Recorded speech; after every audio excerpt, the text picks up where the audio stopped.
Guys, like, comment, subscribe, share the video, especially if you love college football as much as I do. Okay, the national championship game prediction, the final prediction. And yes, even for the underdog, I'm going to make a case scenario victory video on how the underdog can win this game. But for right now, this is my pick. Let's look at both teams first, shall we? TCU, they're a really good football team. They run the football pretty well. Max Duggan can throw it around pretty well. Their offensive line blocks pretty well, especially against Michigan yesterday. TCU's defense, they really played well in the fourth quarter, but they've done that all year.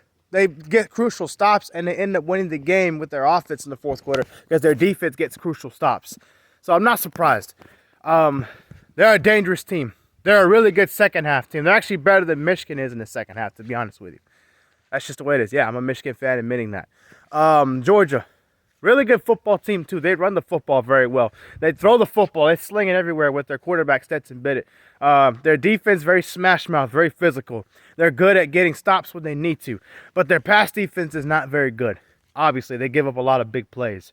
I know Keely Ringo made some big plays last night, knocking the ball away from the receiver a couple of times. He gave up a lot less than what he could have given up, which is good for him and Georgia's defense. Very young defense, I think.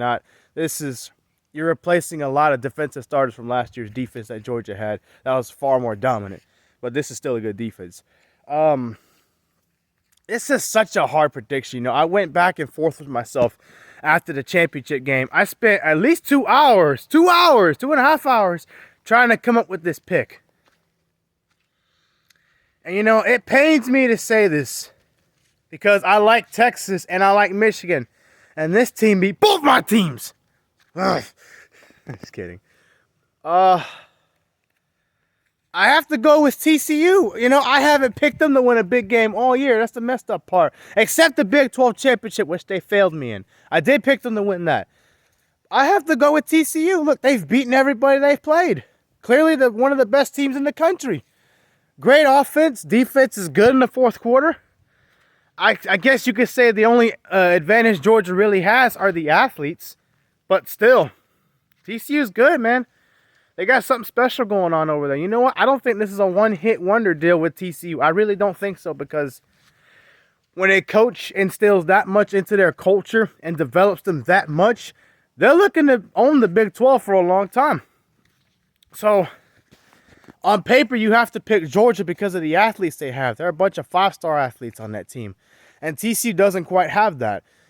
And you also have to blend in the part where Kirby Smart flat out admitted after the game, he said, we didn't deserve the win. Ohio State deserved to win that game. He also said, you know what? I don't think we're ready for TCU right now. Based off what I saw, if I'm being honest, we're not ready to play TCU right now.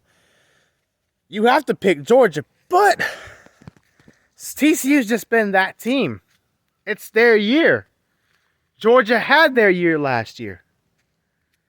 So I got to go with the Horned Frogs. They're going to win a very good game, a close game, because Duggan can throw it out. He's also tough in the pocket. They also run the football very well, so that'll give something for Georgia extra to worry about. That'll give Georgia's defense something extra to worry about. Can't word my words right. And TCU's fourth quarter defense is just so good, while Ohio State's wasn't. I think that cost Georgia in this game. TCU wins 51-46.